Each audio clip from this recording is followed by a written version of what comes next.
পঞ্চিকানি কাহাইকেনো সাশালো দশমিঘাট কালাইকা যত রায়দানি কাহাইকেনো মতাই খিব মানিব নকজাখা আগরতলা ও যতনসলাই কতর মতাই খিব মানি থাই অংখা দশমিঘাট আশালো রাজাকর আগলিনি দশমিঘাট কাইসানি ওলা কাইসা মতাই খিবনানি বাগে ফাইও যতনসলাই নগনি মতাই রক আশালো খিবিজাগো আবিসর্জন রোমানিনো কিটিঙ্গে আগরতলা পৌরানি গামনি 100 জনা সামখালাইনাই রগনি লগিবো দালবিদাল তাংবে দেখনি সামখালাইনাই রগ দশমিঘাট নাইকল মংখালাইবি টঙ্গ বিসর্জন বব হাইকে অঙ্গই টং মানি আবরগ্ন নাইনানি বাগৈ দশমিঘাট থাংকা মেয়র এবা এমএলএ দীপক মজুমদার মতাই খিব মানি ন তৈবি কক সাকা আরো নাইকল মঙ্গ টংনাই রগবাই আবনি উলো ককতুম সুমনাই রনে বস গাঙ্গো সাকলাইকা মতাই খিবনানি বাগৈ দশমিঘাট ন কতাল সাজুক জাকা বতে বিশাকলাইকা মতাই কাইনাই রক সাউন্ড সিস্টেম ন তৈবই দশমিঘাট হাবই মানকলা বিসর্জনে বাগৈ মতাই ন সিমিন দশমিঘাট তবিখেন অংনাই তাই যত ফাইসিং তৈখেন সেব্রনাই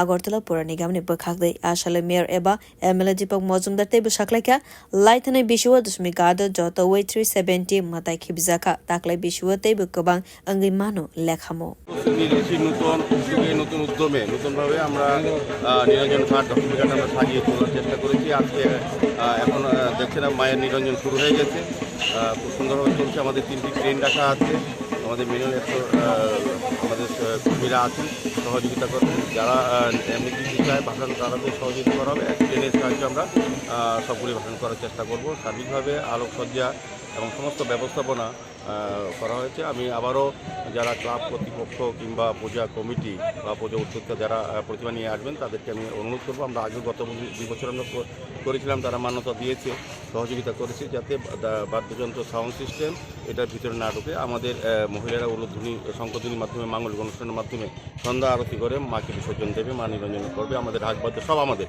থাকবে, এখানে কাউকে প্রবেশ করতে হবে না, শুধু প্রতিমা নিয়ে তারা প্রবেশ করে। বাকি কাজটা আমাদের পৌর নিগমের সমস্ত আধিকারিক, সাফাই কর্মীরা, আমাদের সমস্ত লোকরা আমরা থাকবো, আমাদের কর্পোরেটর, আমাদের এমএসি মেম্বার সবাই আমরা থাকবো, থেকে আমরা মায়ের নিরঞ্জন যাতে সুন্দরভাবে নির্বিঘ্ন হয় এবং গতবার 2 বছরের তুলনায় এবার আরও ভালো হবে আমার বিশ্বাস। সার্বিকভাবে সকলকে শারদীয় বিজয় শুভেচ্ছা জানাচ্ছি। Bureau report কক্ষরা।